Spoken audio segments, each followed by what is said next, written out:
Very good morning.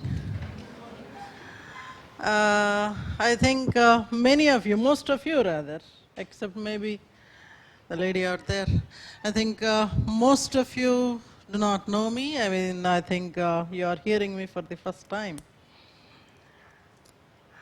But I think a few of you who are our old students, I don't know for what reasons they are here.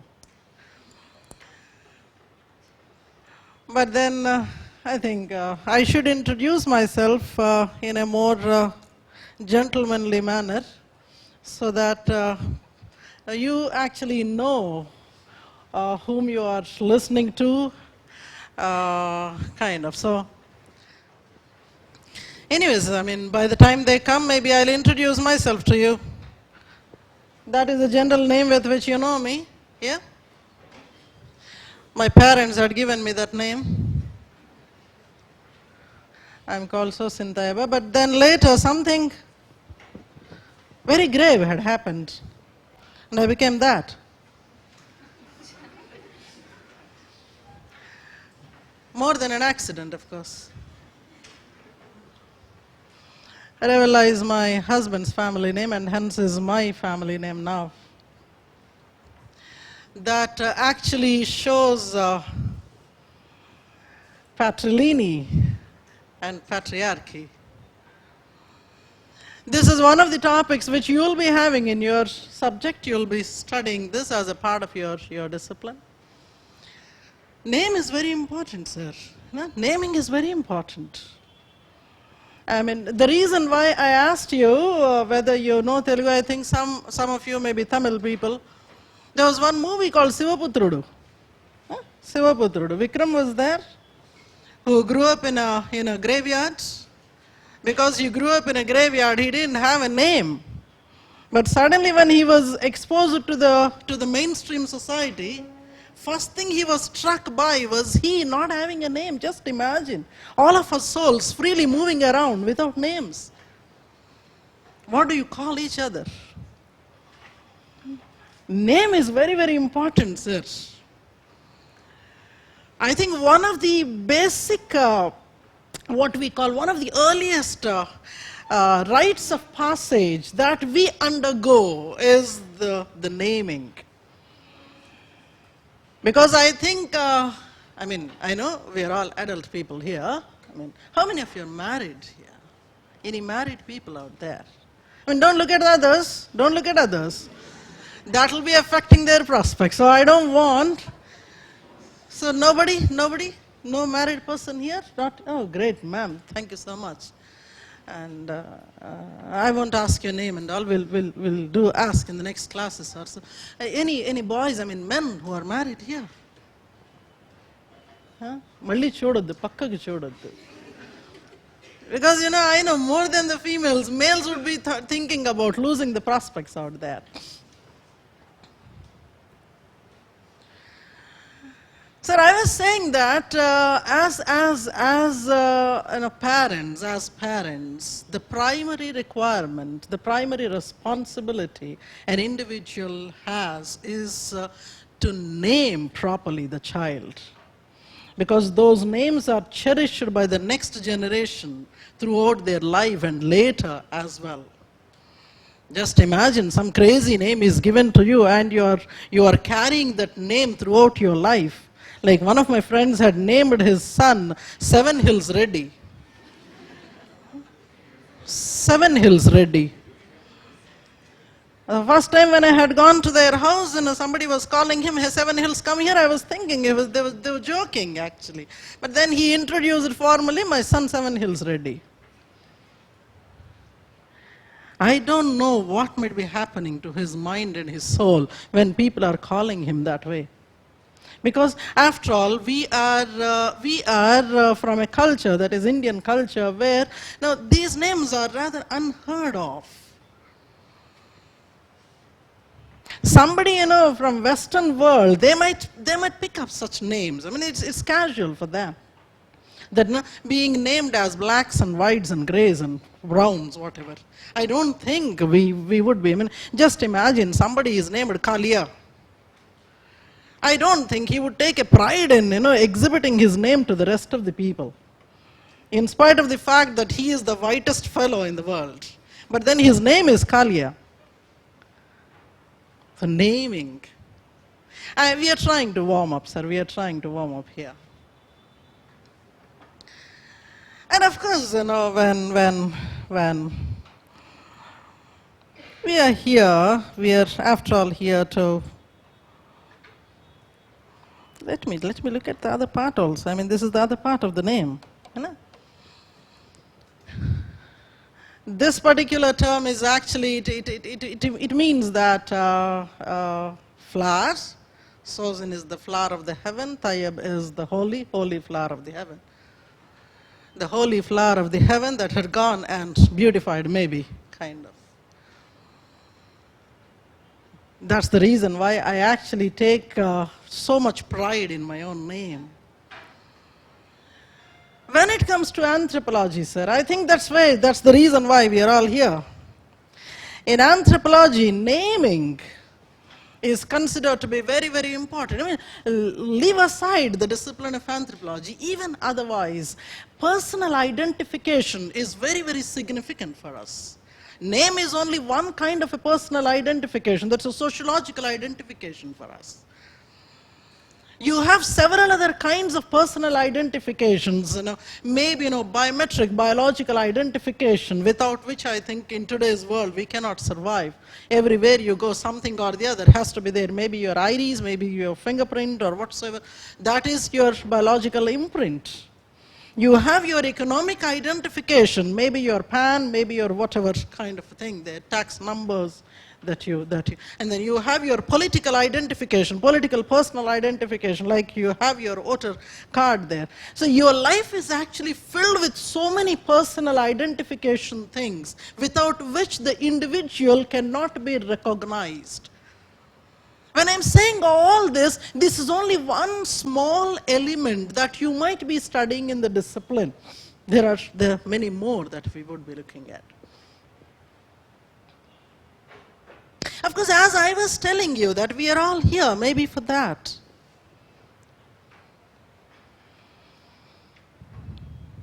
And we're pretty sure why we must have thought of attending this workshop. Pretty sure that we are not here because we love that subject, or we must have studied that. Some XYZ friend or colleague or somebody must have told you that take up this particular subject, maybe perhaps you would be able to score well. And that was the reason why we are with that title there. There might be there's huge number of subjects that UPSC had been offering, but we have maybe most of us must have zeroed down on that. Some of you might be thinking of this or that or whatever. But what we are going to talk in today's class is only to address those people who must have decided that, okay, I would stay with this subject. I always believe in this, sir. The discipline that you're choosing, the optional that you're choosing, should be so very close to your heart. It should be like your first love, which you will never forget in your life. Whether it is fruitful or not, that's a different story. This is also the reason why, when somebody comes up to me and asks me that, can I change my optional? I'm trying to change my optional. I have written with some other. So don't take me wrong. Don't take me wrong when I'm saying this. Because, we see that, every year, tens of people, they keep calling, they keep talking that, we want to change your optional subject. We were there with one XYZ subject earlier. Now we would want to. Maybe you're changing your partner there, leaving your partner midway through. That is the reason why when you are making your first choice, be very wise in making that choice. By the way, I'm here to teach anthropology. I didn't say that as a part of my introduction. I'm here to teach anthropology. because anthropology has been my profession, has been my passion, has been my, maybe perhaps my hobby, maybe my entertainment, everything, and in a way anthropology has been in a way my life altogether. And the reason why I'm here with you today, see, I study and teach anthropology. Of course, that is one major thing that I do. But I also do something else along with studying and talking anthropology. I don't think I teach, but then I talk anthropology. The other thing which passionately I take up is to be associated with young people like you. You must be knowing that you are young. You are in your youthful years. If you are going by the definition of Ministry of Sports, Government of India, you're all in the youthful years. The revised definition says that up to 40 years you are young people. The age of the young people is actually increasing year after year. So till 40 you are youthful. Anyways, I'm not talking about the 40s people, I'm talking about the 20s and 30s people. It has been my passion to be associated with the young people like you, because you are the people who give us inputs about the contemporary society. That's what we learn from you. I learn from the young people, the contemporary society, contemporary generations, your aspirations, your dreams, your fantasies, and your problems. Your problems are special. The problems that the contemporary generations are facing are not the kind of problems that the Esther generations were facing. At one point of time, the problems were very different. Now the problems are very contemporary. And it is you people that actually give us an understanding of what we have to actually come up with as academicians. What is it that we should produce for the society? How is it, if at all we have to give some kind of a guidance to the young people, we have to actually understand your lingo, your mindset. That's what I think we learn from you people. So I actually do this understanding, interacting with the young people through my anthropological experience. Coming up to this particular term, when you must have decided, sir, I'm not teaching anything, I don't teach anything, sir. If at all you are coming to me thinking that I teach something, I don't teach anything. Baad mein fir nahi bolna ki you haven't told us before that you don't teach anything. I only talk anthropology. People must be wondering what this word is. The moment you must have chosen this as your optional subject, 100 people must have asked you in your own household and nearby, what is it that you're going to study? You're puzzled, baffled with that question. Don't know what to answer. What you only know is maybe I want to get the 340 plus and hence I have chosen this. And you don't know more than that. But I don't think you should be really ashamed of, really concerned about it. See, we are all in the Eastern world, Eastern part of the world. Generally, the Easterners believe that the Westerners know everything. Westerners are superior. But it is not that way. We see several Westerners not knowing this particular word. I remember talking to one of this Malayan lady who was married to a Briton, and they were settled in Brisbane. So I was interacting with her in a bus, so she was telling me that she is a teacher, and then she asked me what I do. I said I teach and study anthropology and I'm a field worker. Then she said, what is anthropology? She is actually a teacher trained in the Western world. This is only one example that I'm trying to bring to you. So it's not really shameful that you don't know the meaning of the word. Maybe, by the end of today's session, we can actually take that one thing along with us from this particular workshop, that maybe you'll know the basic meaning of this term, so that tomorrow if somebody asks, what is it that you do with this subject, you have some kind of a makeshift answer. Are you there? You're all there. You're all there. All fine. You're able to understand what I'm talking. No? Many people say that the language is a problem. You don't have a problem with my language, right? Yeah. Thank you so much. So I was saying that we have to know what is this term all about. I also have seen many well-educated Westerners thinking that this particular discipline of anthropology is the study of maybe dinosaurs, the study of apes and monkeys. You also must have thought that because in your syllabus somewhere you find apes and monkeys. And maybe perhaps you already have started nurturing this idea in mind that maybe we are the great-great-great-grandchildren of some of the apes there. And if you find some monkey going around on the trees near your house, or when you visit a zoo where you find the living apes there, maybe a gorilla, chimpanzee, etc., you might think that, okay, my God, my distant cousin out there. So you would start waving. Just imagine when you go to a zoo, people start waving to chimps and others. The reason is they actually relate themselves to the chimps and gorillas there. This is one very vital question, sir, that we are going to examine in this discipline, whether we are the real cousins of these people, or maybe we must have come from some common ancestor long time ago, where from chimpanzees have come, we have come, and all of us are sharing the space kind of. This is one of the very interesting things that you're going to study. So this discipline actually looks at various aspects of human. As we have started in today's talk, we were talking about the naming thing. The beauty of this discipline is the curiosity with which even the minute things are looked at. The curiosity with which the minute things are looked at. I'll show you something, which you might really enjoy. So, look at that.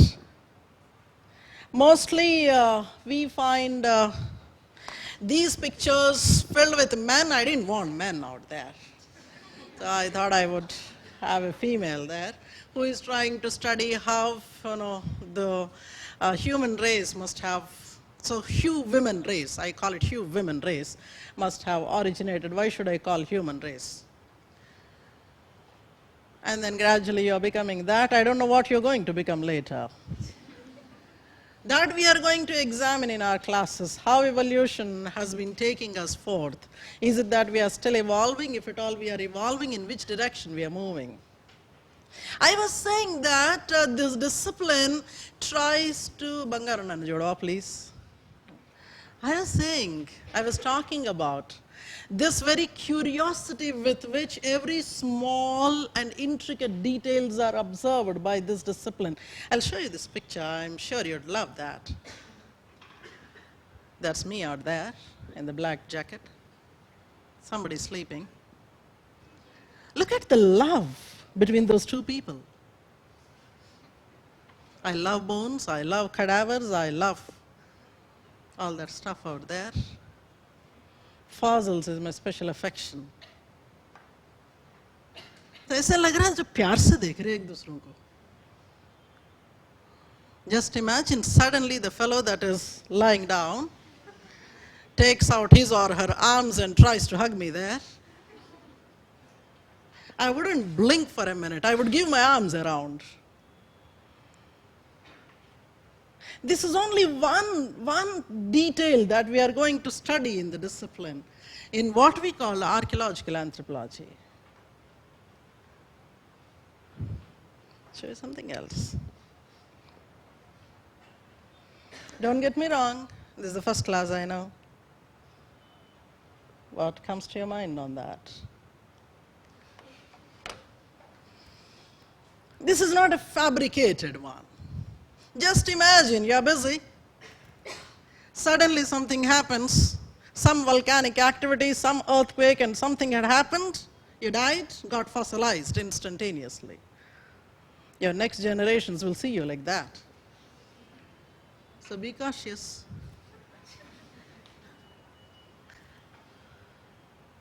This is what is the fun we get when we go into the digs. Every dig actually comes with its own story. And archaeologists are the people who imagine. Your imagination has to be so very wild. Actually, this actually narrates the entire story. But then just imagine, you only have some bit of stones that you have found and you have to narrate a story on that. We are good at that. So one of the good qualities an aspiring student for anthropology should have is you should be a good storyteller and a good story reader and listener. You should have that imagination where there is nothing, but still you will have to create a story from there. Share something else. What is this? Any guesses out there?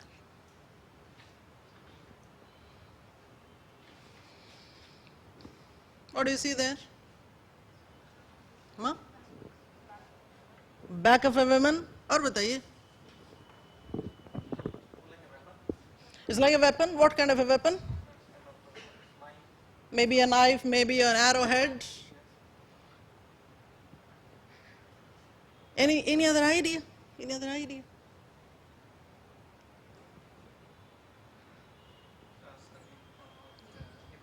Maybe. Magnified nib of a pen. Maybe the micro art coming up there. This was one of the tools, one of the stone tools. But then you see, you are seeing something that is not there, that is not real. There's no women out there. But you see a woman. What we would be looking at, see, the human brain is so complex. You many times see the things that are not there. And you don't see things that are very much there in front of you. How many times it must have happened to you? Your very close friend, the first whatever, was there, just on the road. You're busy with the next one. You didn't even notice. Sometimes, your vision becomes so very transparent. It just passes through the objects. You don't recognize the objects that are being there. You're getting what I'm talking about? So one of the things that we are going to study in this discipline is what is seen and what is unseen. I know by now, with the little bit of experience that you must have had in your lives, you must have by now understood that everything that you see shall not be believed in. And you cannot every time conclude that if something cannot be seen, doesn't exist. Is there? And that is where we are going to explore the topics such as religion and God. Yeah? Can I move forth? The talk is making some sense to you? Yeah? Because any first interaction is very crucial, very critical. After 30 years of industry, I am 30 years of industry, I still find it so intimidating to talk to the new people. The very first conversation, we are almost in a date, the first date we are having here. The very first interaction is always intimidating. I'm sure even for you, it was so very confusing. Your mind was going hither and thither. Don't know what she's going to talk about and how comfortable we are going to be. I don't know who will be sitting next to me. I wish he or she would be the most beautiful and handsome one so that at least, my visit to the workshop is not going to be wasted. So many things must be wandering in your mind. Don't worry. One thing you should understand in this field, in this particular field of UPSC, or for that matter, sir, whichever field that you are in, you should actually relish that process. I'm sure most of us who must have come into this particular race of UPSC, we call it race of UPSC, your mind is so very clutterous. You don't know where to go, what to do, what to study, what not to study. There is so much of information in the market. So many voices coming up. It's a noise actually that the market is creating. Out of that noise, you'll have to make some sense. And this journey, many people actually start experiencing that stress. So much of stress that you take, which is highly damaging. What we suggest to the students is, you first learn the subject. There's so many questions you must be coming up with. When you have taken up anthropology, as you have considered the subject, so many questions are already there. Does my background suit the requirement of the exam? Or do I have the qualities and qualifications to excel, to actually learn an altogether new subject? Because we know pretty well that you must have studied textile technology, or maybe some God forbidden chemical engineering. And then you thought that you would do this. When you wanted to do this, and UPSC should have simplified, giving only one subject, ye padhna hai padho, nahi to nahi padhna hai. But UPSC gave a choice to you. Many times, most of the time, giving a choice is more damaging. Democracy is not always comfortable. Just imagine how many occasions you must have faced in your life. You had plenty. You had to choose one from the plenty. Very difficult. Only if there is no choice, only one is given, then it would be easy. And you have to figure out of all of them. And hence you are here. Coming to giving the very basic meaning of this particular discipline. So there are three major things that we examine. Man, human is the centrality. Human is the centrality. Why, what, and how, these are the things related to human that we study in this discipline. Human is studied from various perspectives. So if at all somebody asks, what is anthropology? We study the human. What you study in the human. We may study why human, why man is what he is. And how he became what he is. What made him become what he is? When you're trying to do that, are you there, sir? Are you there? When you're trying to do that, there are a couple of other things. It also tries to examine the timeline when this had happened. And being somebody associated with anthropology, whom you have to study, and who is the one that is studying? Are you there? So it is all those questions, sir. Why a human, what a human is, how he has become what he is, and who is studying, when we have to study, or what is the timeline of what human is. Meaning at some point of time what you were, and now what we are, maybe in the future what we are going to be. This is what is the meaning of the discipline. Are you there?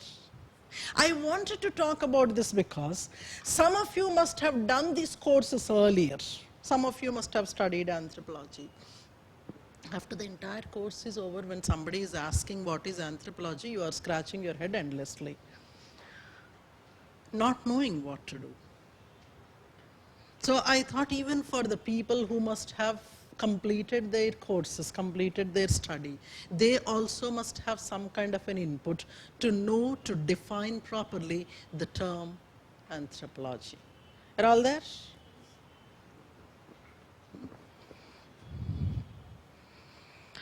How was your yesterday night? Had a good sleep? Yeah? So basically, sir, we are here to see, is it real?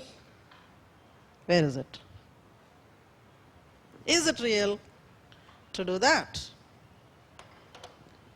That's the basic target that you should keep in mind. I mean, that eventually will come. That eventually will come. But there is another question people have been asking, which I hate to answer actually. But then as many students were asking this, I thought, okay, fine, I will take this question up. The question they were asking was, where is it useful? Where is the subject useful? Just imagine when somebody asks about your partner, the usefulness of your partner, how awkward it is. Once we have decided that the optional is like your partner, you've already decided about it, but then I thought I would divide it into 3 prominent fields of usefulness. Because you see, today's world thrives on what is called functionalism. Look at your syllabus. You are given some booklets. Thoda sa usko aisa kholiye. You go to some syllabus page, somewhere out there. I think that is on page 5. On page 5. You have in chapter 6, number 3, I mean A, B, C. Something called functionalism. Today's world mostly thrives on functionalistic ideologies. Utilitarianism. If somebody does something for you, I mean, if you have to do something for the others, you are actually very clear in your equation. Nakenti. Utilitarianism. So we actually live in a world of what we call very highly, intricately designed, balanced reciprocities. Whenever we give something, we want the same value of the product to come back to us. Most of the time, we are trading in relationships. There is no free lunch anywhere. The moment somebody has offered a free lunch to you, it means that you owe a lunch to them. From the next day, every time there's a lunch bell, now the person is looking at you, expecting that you would call him. We are in a utilitarian world, functionalistic world. So if I look at the marks, the basic minimum that you will have to target is 340. How you do it, we'll see that eventually. It's not that, it's something like, PC Sarkar's abracadabra and then 340 is given to you. Now this question many people have asked when so many are taking this particular optional subject.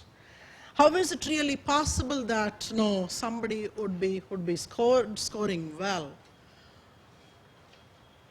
It's a very simple math to understand, sir. When many people are listening to the same talk, not everybody would receive the same stuff in the same manner. Out of the crowd, maybe a 1 to 2% of people might be understanding in the true spirit. Because you see, things are different here. Just imagine if we have about 2.5 hours of lecture, how many of us may be totally tuned to the teacher, totally having that 100% attention to the teacher. How far we are able to take down every bit of information that is said by the teacher.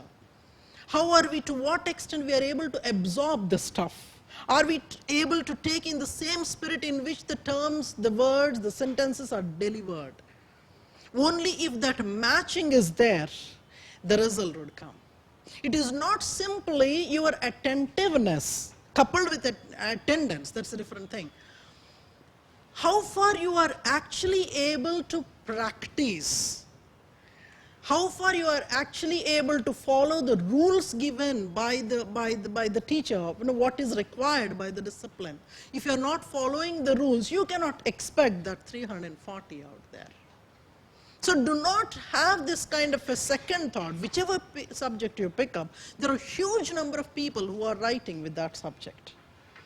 But out of them, you will have to make a mark in your writing, in your understanding. So your primary focus, whatever subject you pick up, has to be, your primary focus has to be to understand the concepts.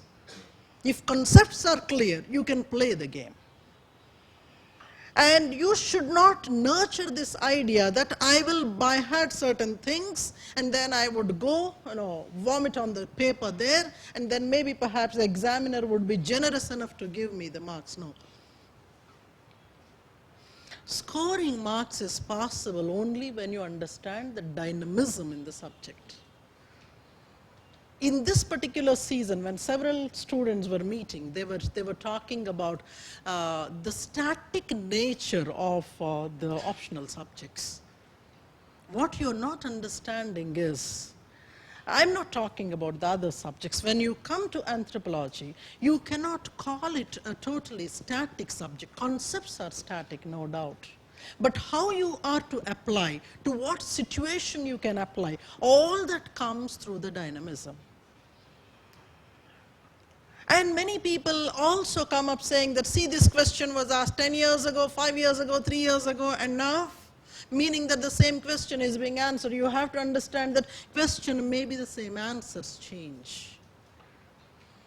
Because every year, from time to time, we see the researches increasing. We see the content increasing and improving. Methodology is changing. When all this is happening, you cannot call a discipline static. So you can score well only if there is an element of dynamism in your learning process. You're there? You're there? I don't know, what did you expect and come to the workshop? I didn't ask you. What did you expect before, when you were walking in? What did you expect? What was there in your mind to get from here?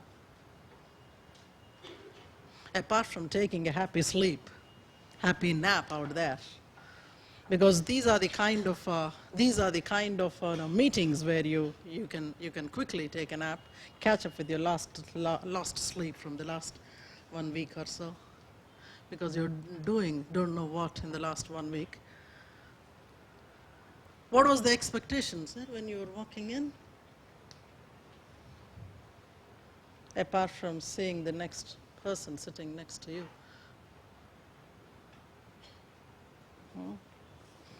You don't talk? Basic idea of anthropology. Great. Huh, sir? What was that? No, super asala. Em peru nanna? Em peru? Mi peru em peru? Nagesh. Ye uru? Kannada. Telugu vastada? Koncham, very good. Koncham vachindani mottam vastadi. Because your Kannadigas can learn any language, sir. In the South India, we are the people who can't learn anything. We know only the jalebi kind of stuff and nothing more than that. So he's a very worldly wise man. He has no expectations. He'll go a long way in his life. And his wife will be very, very happy because no expectations actually. Too many expectations are damaging. So actually I think he has already given my last statement of the talk that don't expect too much from me. He already has no expectations. There are the other things there. So this is something that is really vital. See, I have a hidden agenda when I meet people like you, when I deal with this discipline with people like you. Because many of you must have completed your undergraduation very recently, or maybe you are into post-graduation now. You are parallelly trying to think of what to do in life. Too many options are there, don't know what to do. Finally, you might become a farmer, don't know. But you are confused what to do. So we actually give another kind of career option here.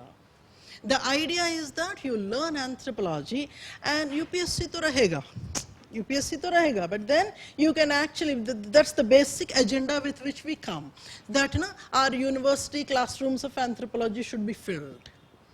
And I tell you that from every batch we have good bunches of students who leave UPSC and settle with anthropology. Once that is done, my target is met. UPSC to banta rahega. Because you see, at the end of the day, conceptual clarity is important.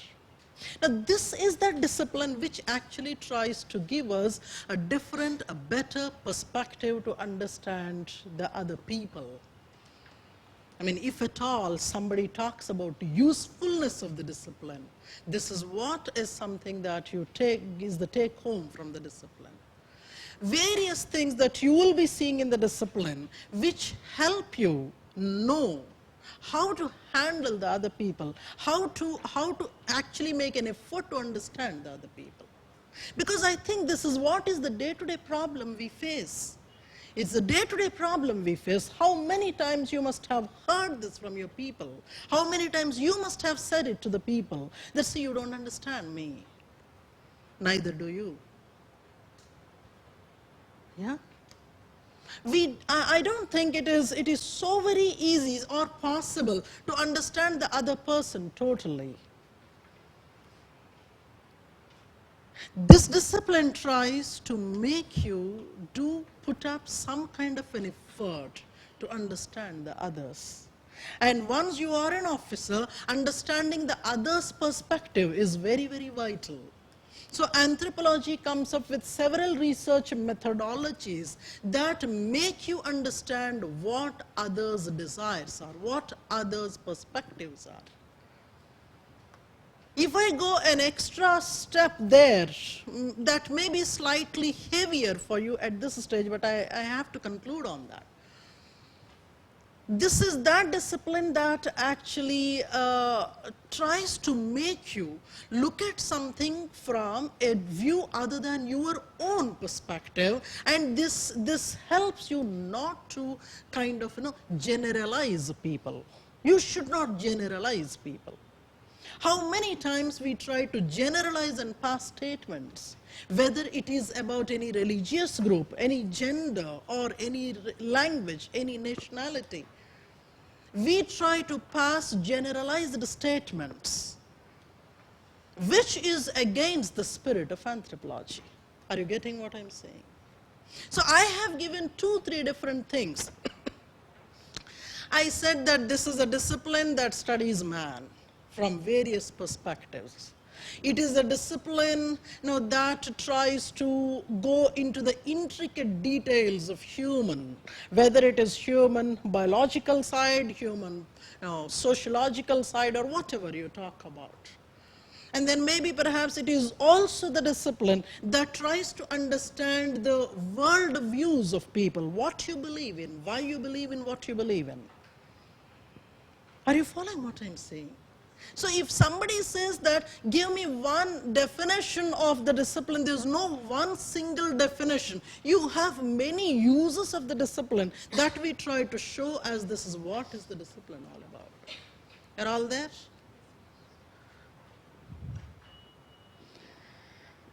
And then you have, so when you are into the bureaucracy, you'll have to give solutions to the problems. You'll have to give solutions to the problems. Either you solve the problem or create a problem. Any one you have to do, because you cannot sit idle. If you can't solve a problem, create a problem so that the others get busy with solving the mess that you have created. Many of the postings will be like that. You have worked somewhere, created enough mess so that the next generation will be busy clearing that. The third one, I think this is where many people are struck. This is the question that I really don't take. In the exam, how far it is useful in general studies or in general essay. I don't want to compare this 500 with maybe a 50 there. 500 of the optional with a comparison of 50 or maybe 100 there. That is an altogether different game, and this 500 is an altogether different game. Nevertheless, for the savory of those people who would want to see where exactly, because in spite of saying all that at the end, he says, but still, kuch to bata do. I think there are huge lot of contemporary issues, whether you call social problems, social structure, related issues, the downtrodden, scheduled castes, scheduled tribes, OBCs, minorities, religious groups, and the very contentious things of nationalism, communalism, you have regionalism, linguism, all the isms are a part of this particular discipline. As if things are not sufficient, we also study displacement-related problems, reservations or no reservations, and finally we try to give a conclusion on what is development, for whom development, whether we should develop or not, is it necessary to develop. You're there. So this is actually a short list of things that you might be using the discipline for, either in your general studies or in your journalism. Okay? Meaning that you are doing a really useful subject. Remember, sir, whether useful or not useful, in the back of the mind, 340 keeps on ringing. That should keep on ringing. And when you are trying to study the discipline, first of all, of course, conceptual clarity is important, but you should have some focus areas where I should focus so that I maximize my return. Because I know I am talking to that generation which doesn't want to give time unnecessarily. ठीक है, concepts ठीक है, but मुझे exam के लिए क्या चाहिए? है ना? So concepts are important. Just because something is very juicy and beautiful and erotic, I cannot ask you to go spend time on that. Yes, sir, please, most welcome. अच्छा, आप अपने तरफ से कुछ questions पूछें so that I would continue my talk eventually. Couple of questions that must be there in your mind so that I take it from there. ఏమ్మా బాగా ఒళ్ళు విరుస్తున్నారు నిద్రపోరే రాత్రి? What's happening? ఆన్సర్ చేయొద్దు, అవసరం లేదు.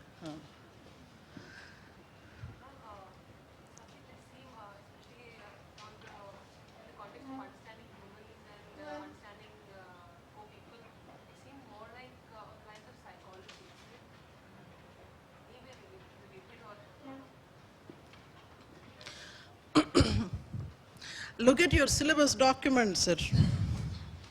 Chapter 1.2, paper 1.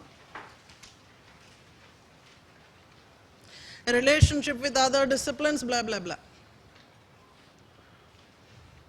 One of them is behavioral sciences. Previously, the syllabus read it as psychology. I do not want to elaborate on that, but in 2 sentences, I would want to answer her question. Ma'am, your name? Srishti. It is something like this. The fundamental difference is in psychology, you study the cases. You study the cases, you study the individual. Every individual is not a case. A case is where there is a problem. You go to a psychologist, not when you are normal. You don't go and ask him, why am I normal? You will ask only if something is abnormal. Somebody must have told you, you are not normal. So you try to understand whether I am normal or not. Secondly, what is the problem that I am having? On the other hand, in anthropology, we don't study cases alone. Cases are also studied when there is a problem. When there is a problem, we study the case. But in general, our focus is to understand peoples.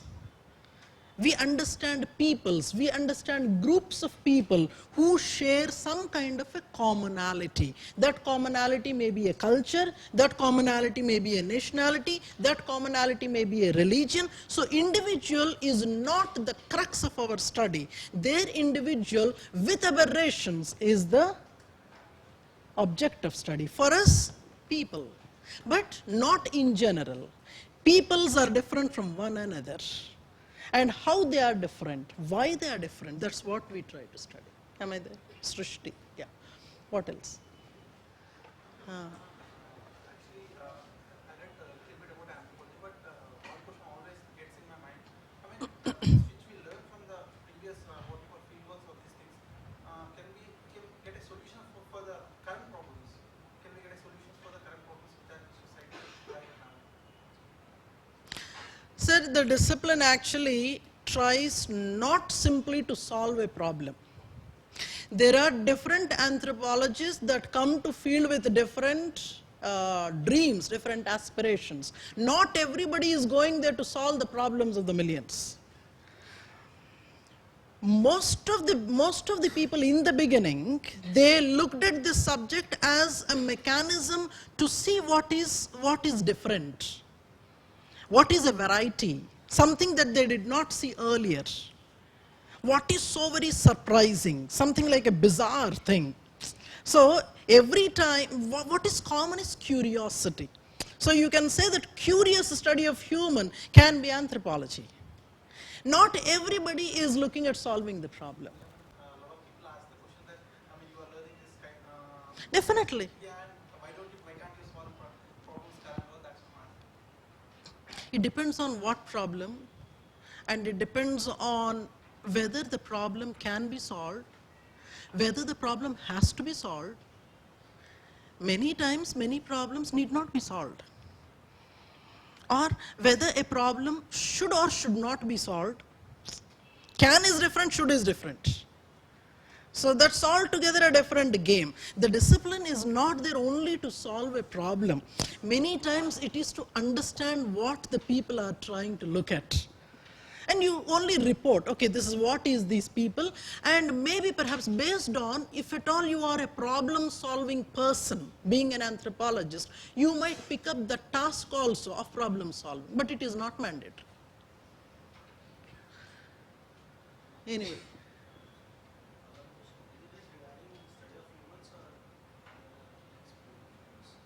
Basically humans, sir. Anthropos is nothing but human. Logi is science, a science that studies humans, a science that studies humans across time, across space. Everything related to human, everything in your life and time is anthropology. There is nothing non-anthropological in your life.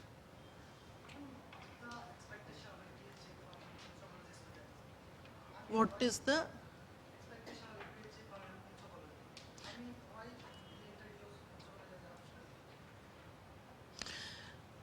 See, if at all you say why Pali literature, why English literature, so that why God knows.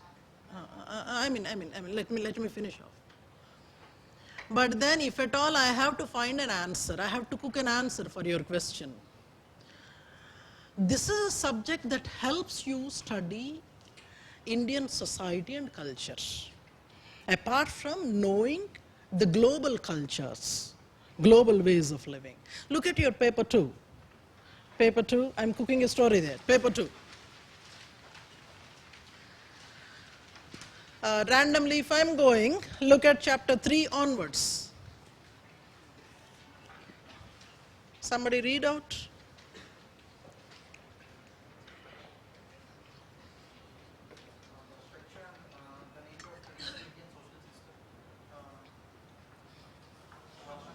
Okay, don't worry much. Don't trouble yourself much. The first line would suffice. It says that the basic structure of Indian social system, basic tenets, basic structure of Indian social system. What we will be doing at a larger scale in the discipline is trying to understand Indian society and culture, which is a primary prerequisite for any administrator. Whether you have studied anything else and got through the exam, knowing the Indian society and culture is the primary thing for you, and maybe because of that. And when it comes to the expectation of the examiner, see, whatever may be the subject you're taking, so many social sciences are there as a part of your UPSC. There's so many social sciences. The expectation everywhere or even in the case of non-social science subjects as well, the expectation is you should have a clarity of understanding of what is the central theme of the discipline. So first of all, you should be in a position to give in clear terms the explanation of any concept, any question that is, that is common, that is the examiner's perspective. But then I'll have to tell something here. If at all you take some other social science and compare the syllabus with anthropology, in some of the social sciences you find similar syllabus there. People might ask, how is that different from this? The following statements actually give you the entire crux of this discipline, and that is, the discipline of anthropology aims to side with, to support the less fortunate ones, the suppressed, the oppressed, the depressed, whatever.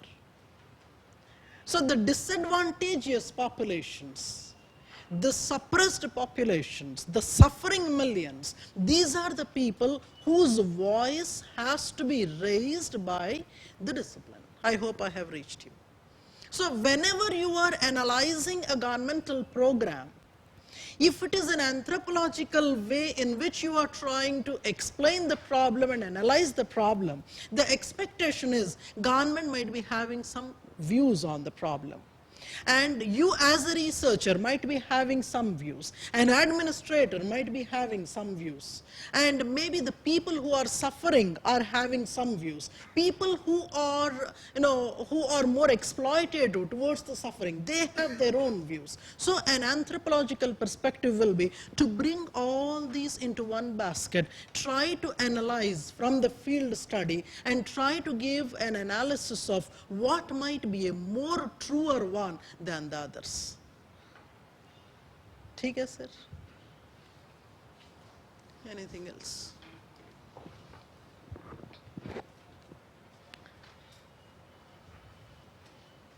నేను నమ్ముతాను దేవుణ్ణి, పూర్తిగా నమ్ముతాను. Don't worry about that. Curiosity వద్దు. Because I feel his presence very much in this class. Before I walk in every class, I pray that he be there, so that your minds are balanced. You understand what I say, and balance my mind and my tongue, because tongue is very dangerous, sir.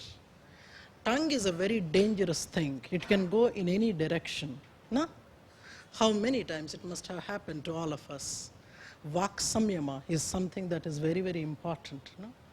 Kind of. So don't worry. No? I'm a God-loving, God-fearing person. Or बताइए? Any other question before I move on to the others?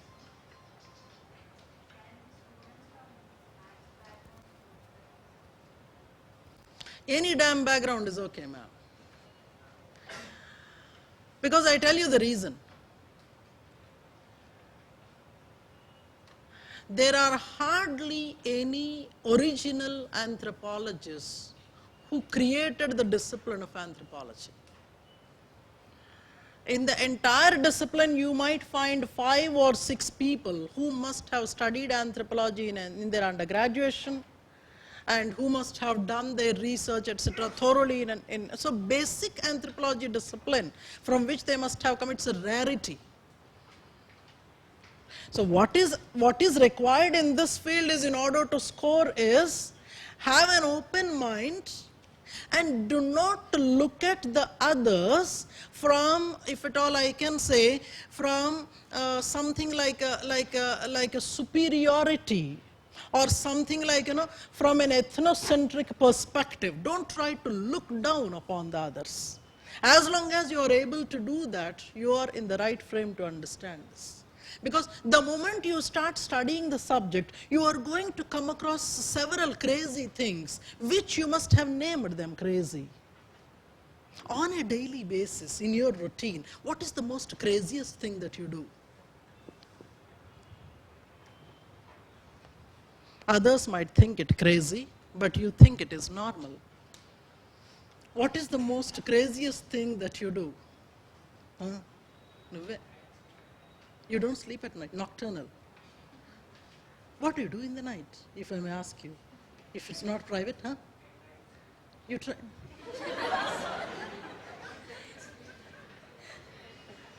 I really love your answer. Huh? So when do you sleep?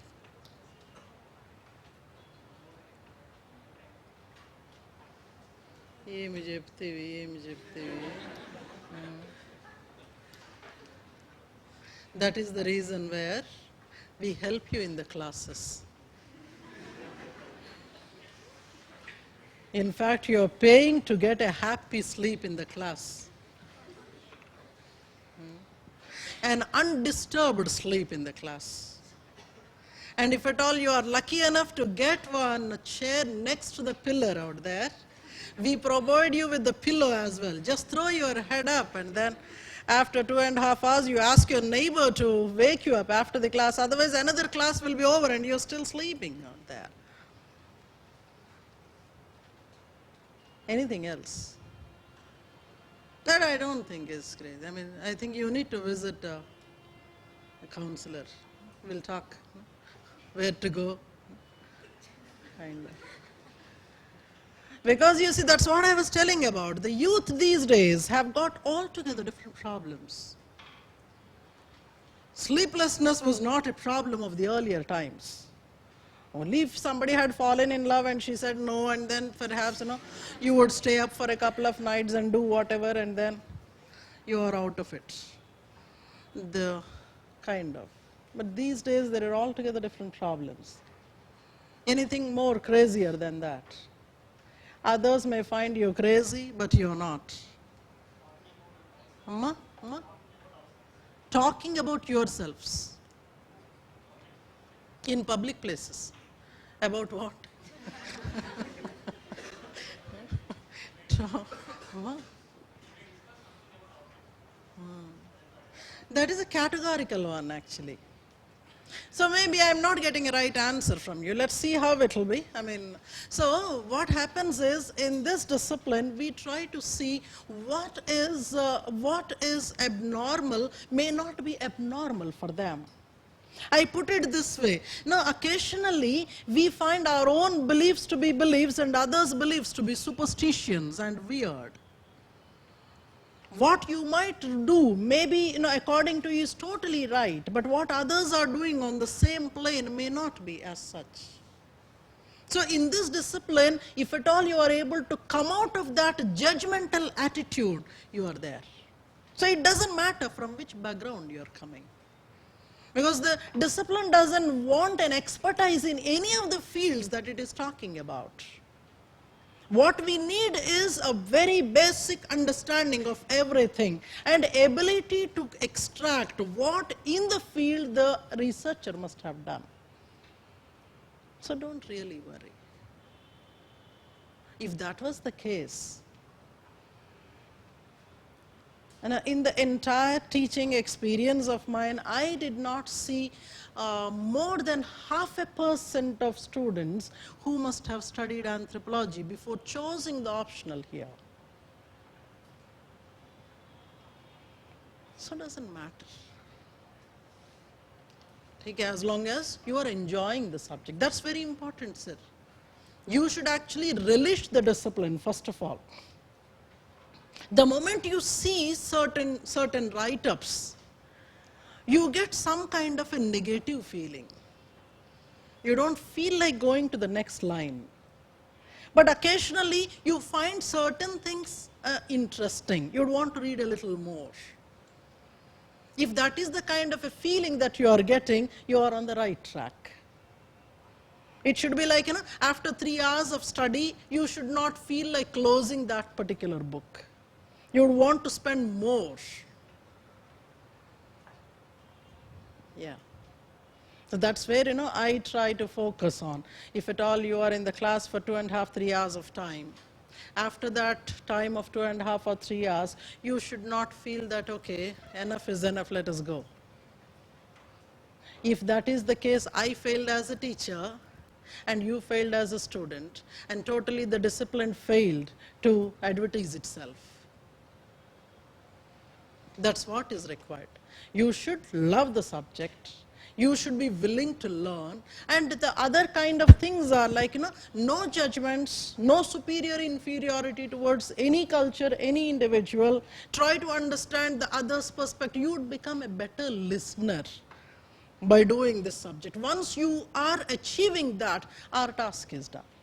You should be a better listener. Most of the time we talk, we don't listen. That's the problem with teachers also. We talk more.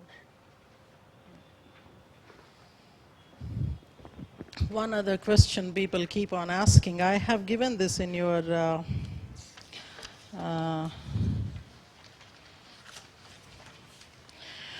question number 4, page number 2.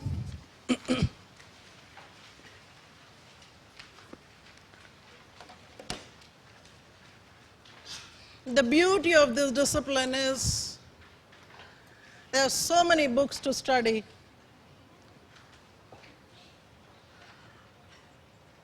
And people write reams of information on a small concept. This is only the basic list that I have given, as I named it also, basic readings. Some of the books running into 700 to 1,000 pages. Some may be cute enough, like, there is something like the third one there, Textbook of Anthropological Linguistics by K.K. Mishra. Very cute looking book, but not all of them are like that.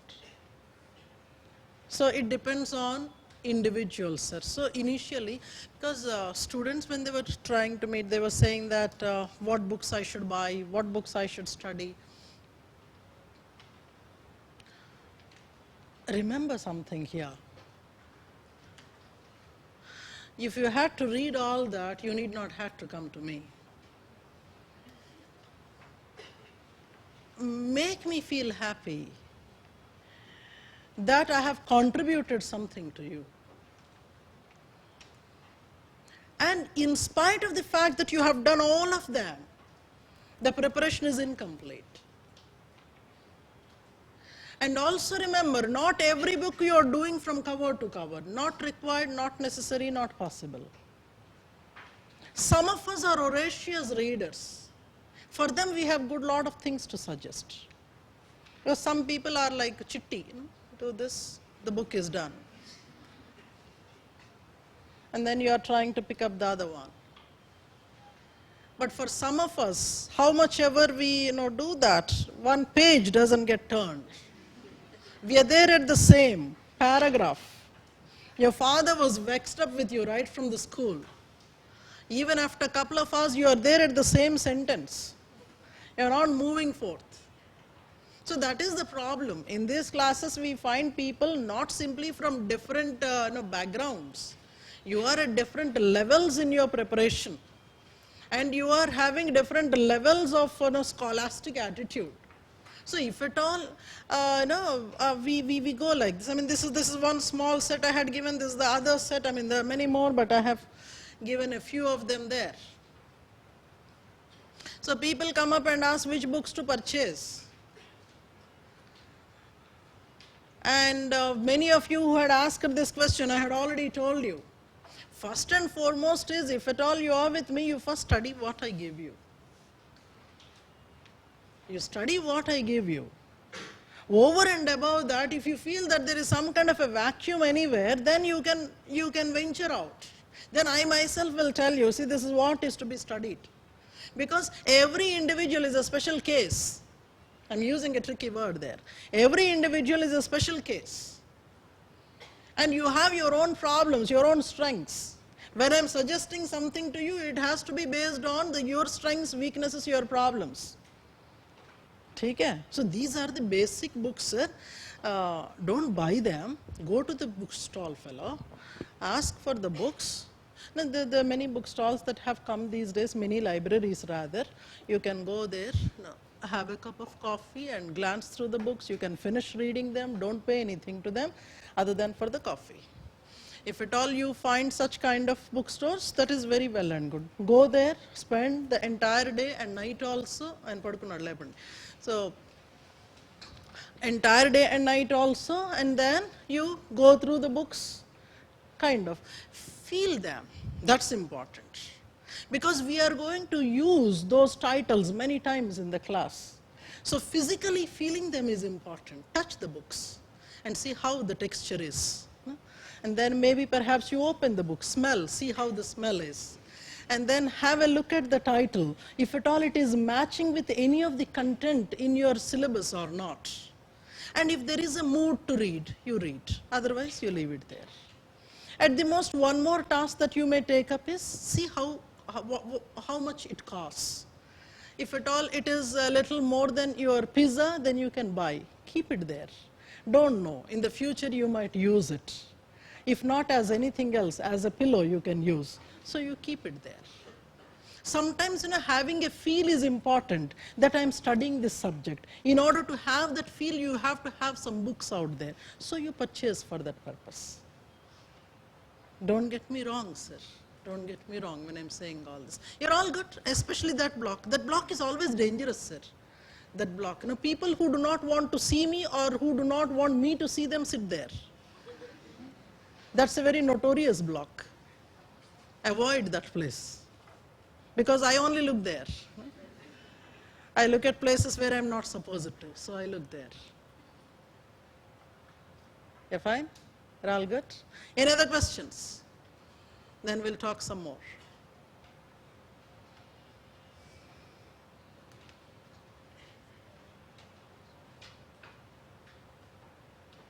But no? Don't want to ask? ఏదో మీరు చెప్తే వినడానికి వచ్చామండి పెద్దగా expectations లేవు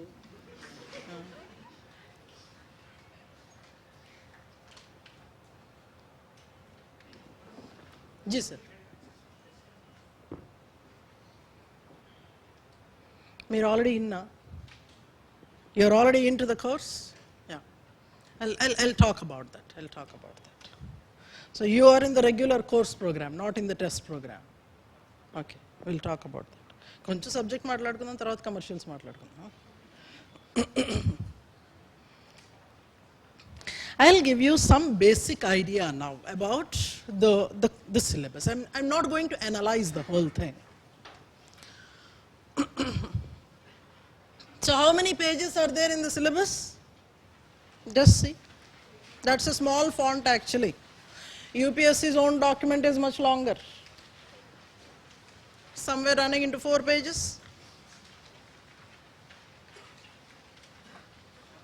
People were asking what we should do before the course starts.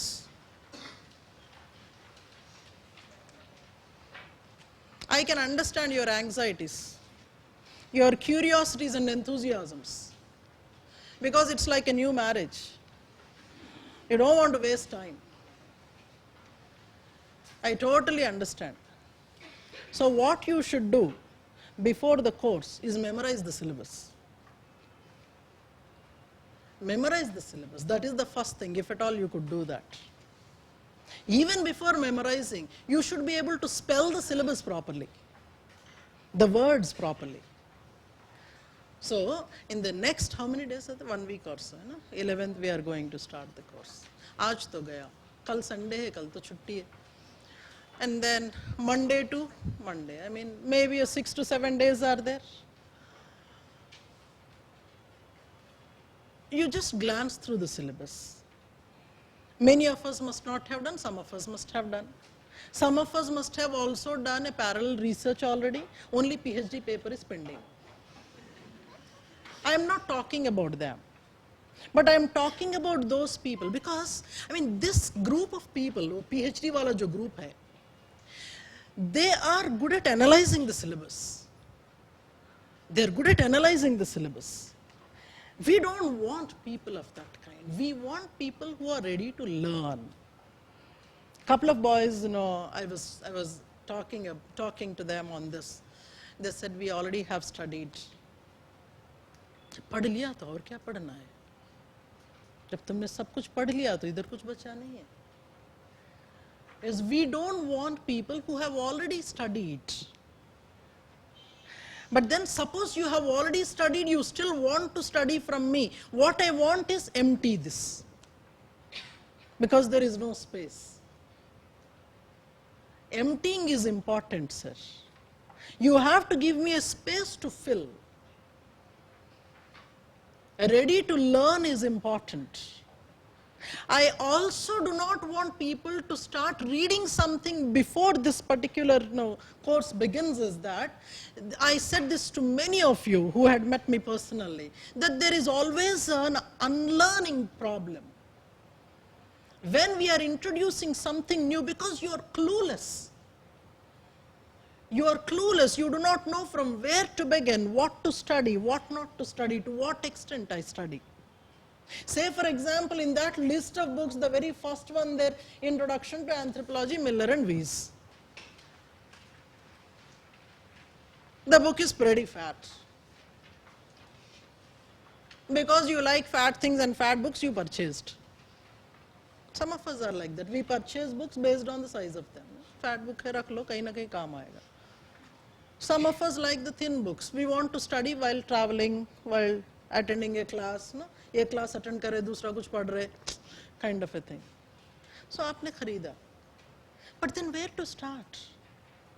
And even if you have started somewhere, what is the right spirit of understanding? That's the problem. Sir, if at all it's an undergrad course, we give the list of books. पहले ये पढ़ो, फिर class में आना. But in your case, it is different. You have a time crisis. And remember, you are paying me. You should give me a job. If you are paying, I have to work for you. So let me do that service for you. So, पढ़ना जो है आपने पढ़ लिया, तो मेरा क्या काम है इधर? So let me explain to you, let me come up with the methods that you will have to apply in the subject and all that. So only thing that you should do before you walk into the classes, study the syllabus thoroughly, if possible, memorize. If I say 9.6, you should be able to tell me what is there in 9.6. And give proper pronunciations for the terms. इतना कर लो, बहुत है. ठीक है? Now, when you get into the syllabus, if you are running through the syllabus, you have so many diverse things that come to you. Say, for example, you are looking at 1.4 in paper 1. In 1.4 paper 1, you find some of the names that you haven't heard any time in your life. They say there is something like a Gauss rule. There is something like an adaptive radiation. We didn't know. We only thought that we have to get adapted to Hyderabad when we have come from out there. Already, we heard from the radio and from the television and newspapers that there's a lot of dengue and what to do now. That is the only adaptation we can come across till now. When you look at, say, for example, 1.8 in your syllabus paper 1, you have all those names that maybe perhaps some generations ago in your childhood you must have read them. Like, there is a title that comes up saying the dating technique. And you started dreaming. If you go a little down from there, you have the lithic ages that he's talking about. So that particular area, you are actually looking at the cultural evolution, human evolution, cultural evolution, biological and cultural evolution. As you move down from there, this particular block from chapter 2 to chapter 8, we generally call it social anthropology. Chapter 2 to chapter 8 in paper 1, we call it, keep looking into the syllabus, sir. Chapter 2 to chapter 8, we call it social anthropology. The entire first chapter, we call it general anthropology. General because there is nothing specific there. He tried to put everything that is possible in it. So in social anthropology, certain things that must have attracted you, you see there.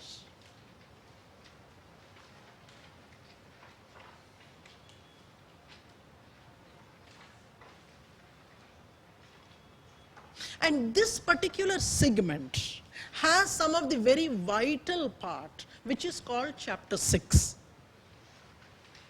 which is the centrality of the entire discipline, which is anthropological theory.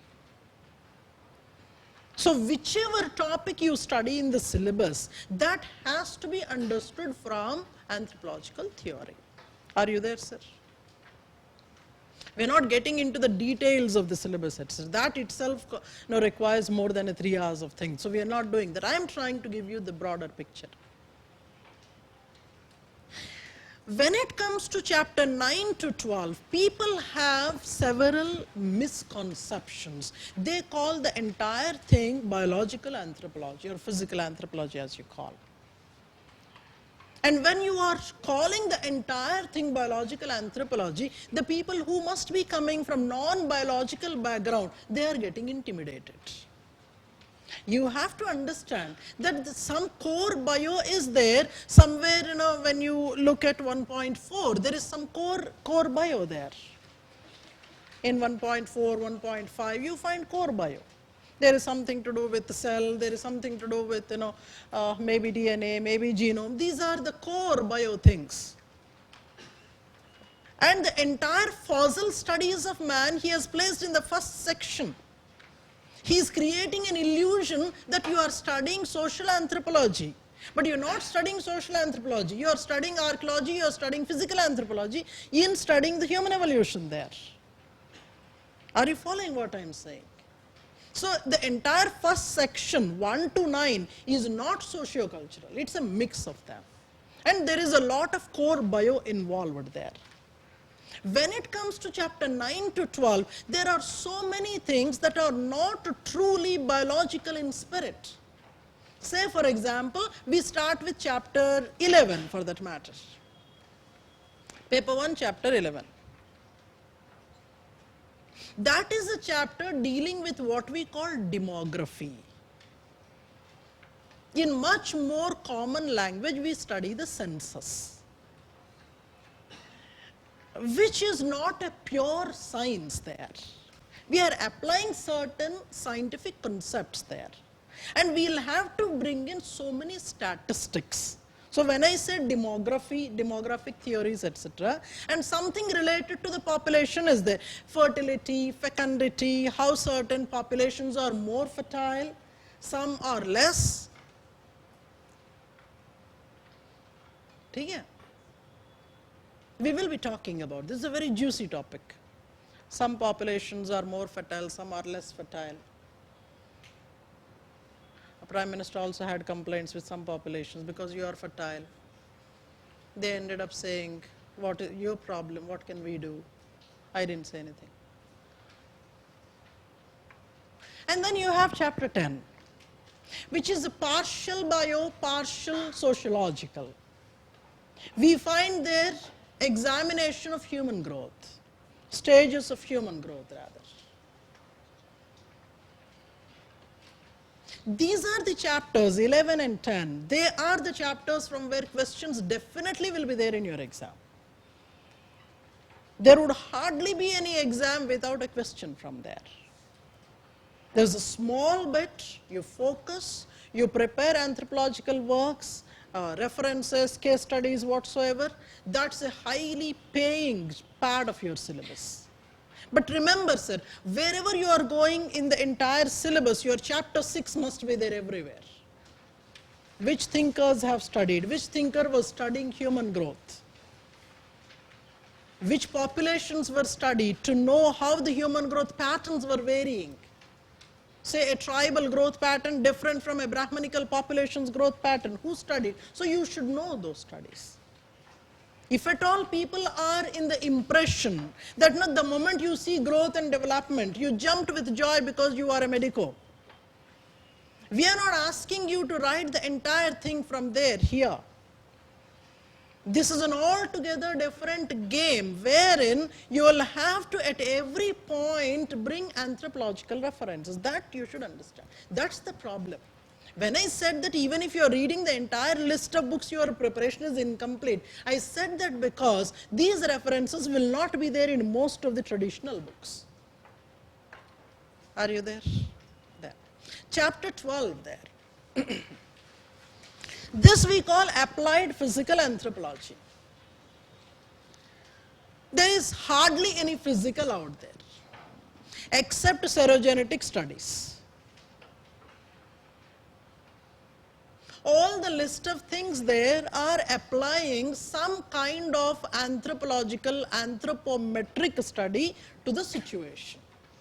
Maybe you have something like sports anthropology, you have defense anthropology, you have forensic anthropology. All these are not the pure biological ones. You have several applications from elsewhere.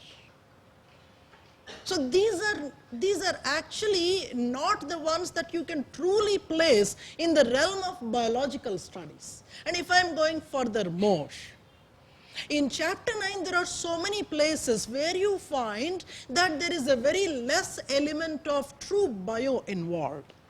For example, you have 9.5 where you study the racism, which is a very contemporary sociological problem, and a problem that was there even in the Esther decades, when people in the West were fighting racism.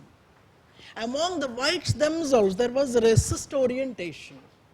And there we will be looking at how across the ages, how different human populations were handling race and racism. So there is a proper sociological mix there. Yeah, there. So you have several ones. For example, there you find 9.7 in your syllabus. It talks about ecology, ecological anthropology, how ecologies are changing and how humans have to get accustomed to adapted to the changing ecological situations.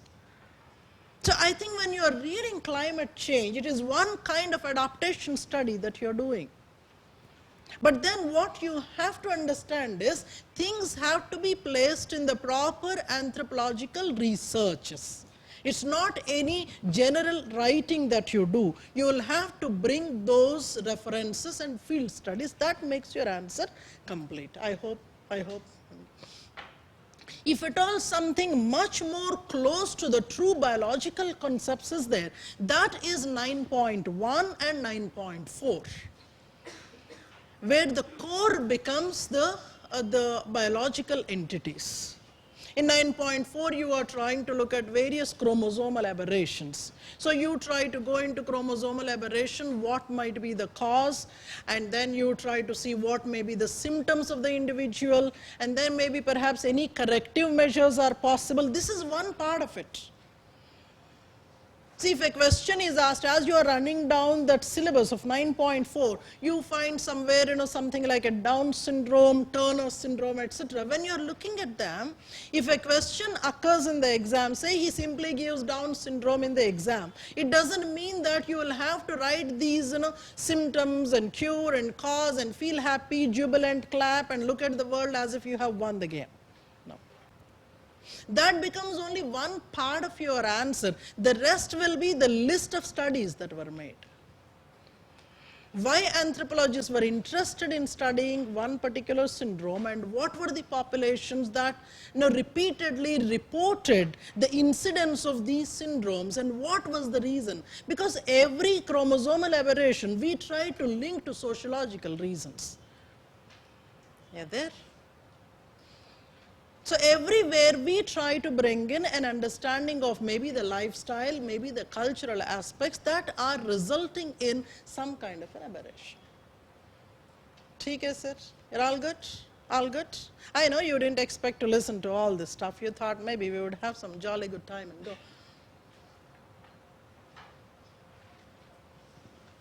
Look at the paper too.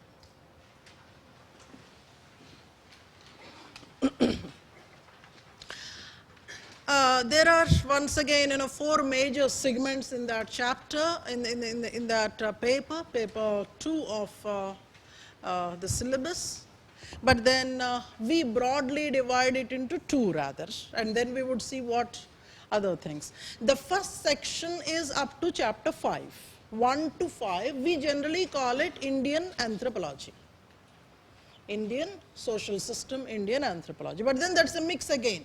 When you look at the first chapter, there's a lot of archaeology. There's a lot of archaeology in the first chapter. And several others are there. I'm not getting into those details. So first part of the paper 2, we call it Indian society, Indian anthropology. The rest of it we call tribal studies, tribal anthropology.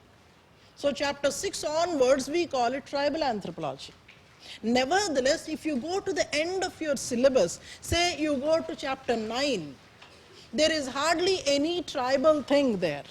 There are many contemporary issues, whether you call them nationalism, regionalism, etc., communalism kind of things. We don't call them truly tribal, but then for a broader understanding, we place that in tribal anthropology. Are you there? Otherwise, we have archaeology, we have Indian societal studies, we have tribal problems, and then we have contemporary social problems analyzed from anthropological perspective. These are the 4 broader things that you see in the paper 2. Are there? Coming up with, then I will take some Q&A. Because he was already asking about it. So we have this thing coming up. Some of you are already there with me. 11th November to 17th March, that's where I have scheduled your classes, about 100 of them. So on a daily basis, between 2 to 2.5 hours, you'll spend your time with us. See to it that there's 100% attendance. That's very, very important. If not for anything else, in order to write down what we do in the class. You know? Because do not trust your neighbor. Don't trust your neighbor. Don't think that the neighbor can help you in giving you the class material where you are absent. Don't know what under the sky he was thinking while listening to the lecture. And spellings is one more problem. No? So you don't try to juggle with all that. Whether you are fine, well, unwell, you be there in the class. Doesn't matter in 2 hours, unless otherwise you are totally on the bed, you are in an immovable condition, that's a different story. But no, small illnesses, generally it happens, you know, if you don't want to go somewhere, morning you get a stomachache or a headache. So there was a popular essay with the title Headache. So headache is actually something that is sociological, that is biological, that is economic, that is political. There are so many angles for headache. Entire pharma industry thrives on them. And Indians are known for gulping in more number of analgesics than anybody else in the world. And then we have the other side effects because of that. Now, I am not talking about them now. We will be talking about it under what we call pharmacological anthropology. We will be talking about it there. That's a new topic that I am introducing in your batch. So we have that schedule at about 11 in the morning. And I'll tell you some primary requirements, sir. When you walk into the class, have an empty notebook. That's important. ऐसा नहीं कि हाथ हिला के आ रहे हैं, kind. Notes तो लाओगे, पेन भी लाओगे शायद, एक पेंसिल भी लाओगे, एक स्केल भी लाओगे, ना, kind. For every book, come up with an index. Index is very important, sir. I do not know how many of you maintain your index for your notebooks. That is very important. Index में होना चाहिए, because when I am saying index, there should be page numbers to the book. Page number डालना है. So what you will be doing in the next 1 week of time is this.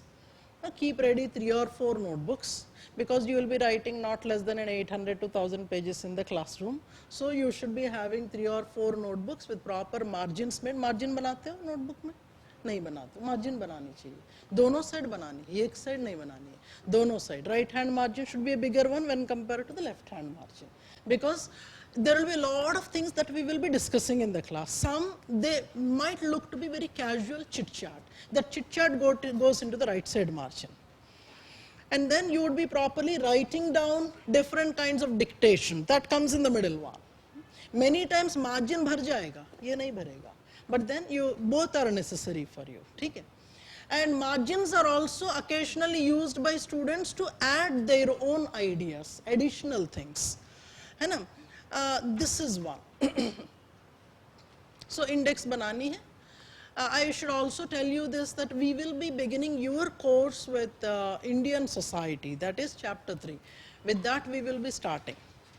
So the general arrangement is like, there would be something like,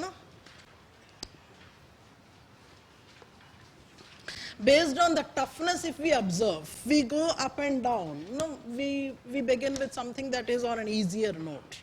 So we start with when we are talking about Indian society, that is understandable. People think that is understandable easily because you know the terminology. So we would start with that. And then we would be introducing something like racial studies. You have 9.5 and all that stuff. So intermittently, so one sociological, one biological, one sociological, one biological. And that way we would be doing your course. And hence, having an index is very, very important. Suddenly, if I say that we would be having a test on chapter 7 of paper 1, you should know in which book you have written chapter 7. Otherwise, you will go on doing that. No, it's like an archaeological dig. And your books will face that problem. So, yeah, I'll tell you certain things. I was talking about notes and notes writing, to aise ho gaya. And then you will be given some booklets to you so that you study them. Most of them are about 200 to 250 pages. So आपका क्या होगा ना, 800 to 1000 written pages you will study, and maybe perhaps वहाँ पर I think jolly good 1200 to 1300 pages you will have from your printed stuff. So all this, apart from that, I will also be providing some very contemporary journal extracts, PDFs, etc. All this is mandatory. अब ये नहीं कहना कि ये book में क्या पढ़ना है, टिक मार्क करके देना है. I won't do that. No?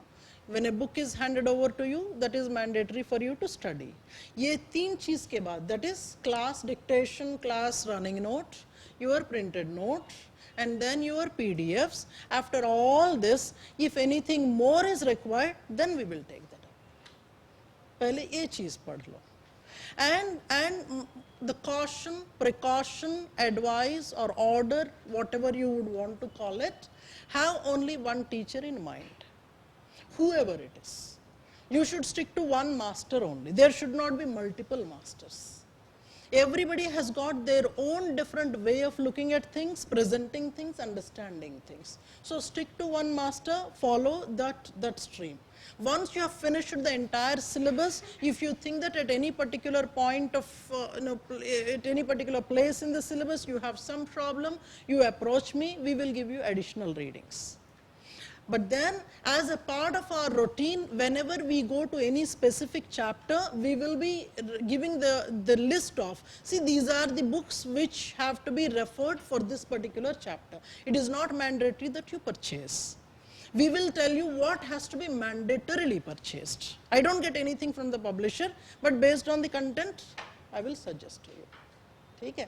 Yeah. And then, on a regular basis, almost every day, I will be shooting some questions which might be important for the upcoming exam. Because every course is unique in itself. The people who must have completed the course in the recent past, the way in which I must have done their course will be very much different from what I will be doing now.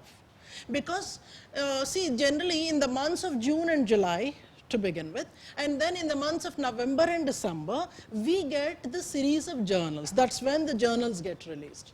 And based on the journal releases, we actually identify what is going to be the core area for the upcoming exam. So we try to give emphasis on that. And then based on the research papers that are submitted from time to time, we try to arrange them in that chronological order. So the order in which we do the course is different from batch to batch. And many contents, many examples that we give, they keep changing.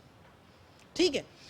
And then, so for you, in your case, I'll be starting with Indian society, and then kind of every week we will give you a timetable. Based on the timetable, we will be following the class. Apart from those listed topics, we will be giving you assignments. After every 20th day, I'll be giving you an assignment. So if it is 100 days, you will have 5 assignments coming up. Assignments are generally for a self-study and then to prepare an answer back home. Okay? And based on the requirement I would evaluate. Mostly I say that they are for the self evaluation, but लड़के थमा देते हैं, हम कर भी लेते हैं. That's an unofficial thing that happens. अब ऐसा भी है कि जाते जाते हाथ में 2 पेपर दे दिया, पढ़ लो. Those are all love letters that I cherish. I keep on collecting your love letters on a daily basis. I keep giving comments. That's a normal thing that goes on. But when it comes to assignments and tests, they are uploaded on your portal. You will receive them from there. Tests, you will receive them and then you will upload your answer sheets there. Suppose you are in the offline class. In the offline class, on the specified date, we will give you the question paper here. The bunch we will give. You will answer sitting in the class, but uploading on your portal you will do. ठीक है. I will not take the hard copies of tests and assignments. वहीं से आपको submit करना है, and then generally I take about a couple of weeks for completing. वहाँ पर थोड़ा सा आपको you will have to be slightly patient. 14 days is the deadline that I put for myself, within which time that will come back to you. ये है. Once the course is over, you will have, so assignment के बाद तुरंत बाद आपको test मिलेगा. Within 1-2 days you will get a test. So meaning the 20 days of course that you have done, that will be there in your assignment, and you will be tested in that formal test. ठीक है. And after your entire course is done, you will have comprehensive tests. This is what is the program. ठीक है sir. So whenever your portal is activated, I believe, I think in the next couple of days it will be activated.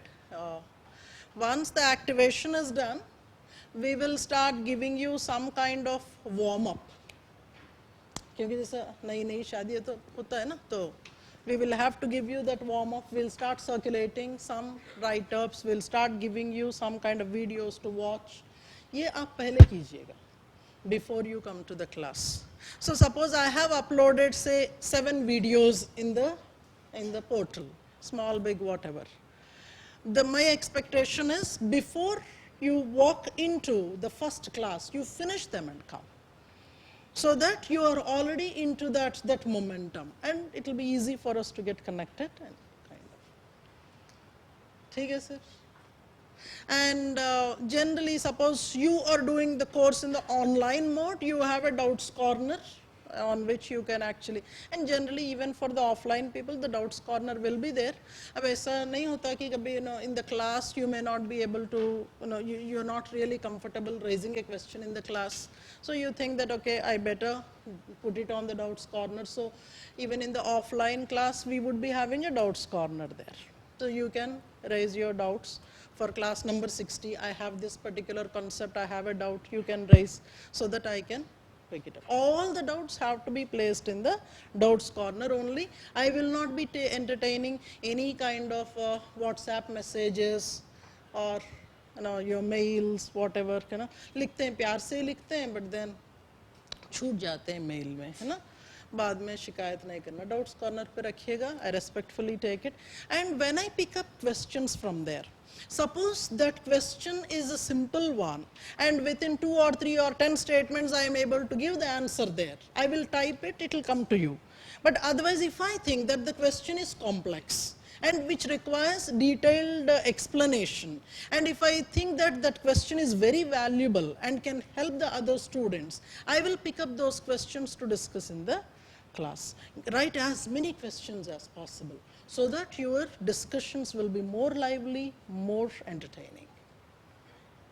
I am not a teacher who says that थोड़े ही questions पूछना ही नहीं. Don't disturb me in the class. I don't say that. Only submission I make is, suppose I am dictating something, sentence के बीच में मत काटो. Then it will be difficult. Sentence के बीच में मत काटो, but otherwise you can ask me questions, a number of questions. I really love answering questions because I always believe that the teacher's performance most often depends on the student's performance. The more you are asking, the more you are coming up with your questions, the better prepared the teachers are. Otherwise, teachers will take you for granted. कुछ भी पढ़ाओ चलेगा kind of. Anything else? हाँ जी. వదిలితే వెళ్ళిపోతాం చాలాసేపు అయింది, ముందే ఆకలి వేస్తుంది. ఆకలి is hunger. People who do not know Telugu.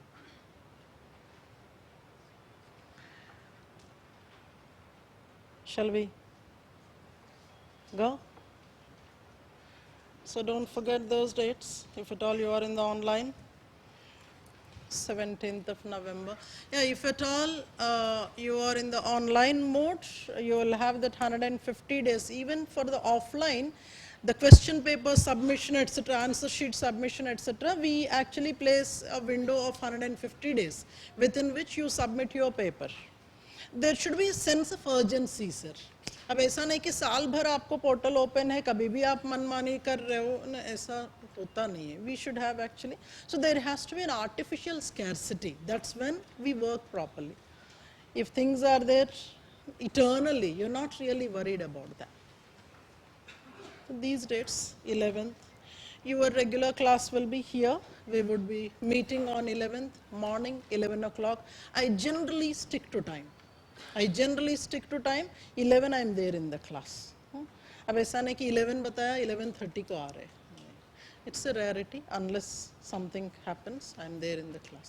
You also be there and have a proper sleep in the night so that you be awake in the class. I don't disturb actually. I am not a teacher who throws chalk pieces, though I would want to, but हम जगाते हैं बच्चों को, जगाते हैं class में कि जागो जागो ग्राहक जागो, because you have paid, ग्राहक has paid. You will have to understand, whenever you get a sleep in the class, you remember how much you have paid and what your father is going to say if you have failed. I'm sure you will not get sleep. Maybe because of that you're not sleeping. Have a great time, sir.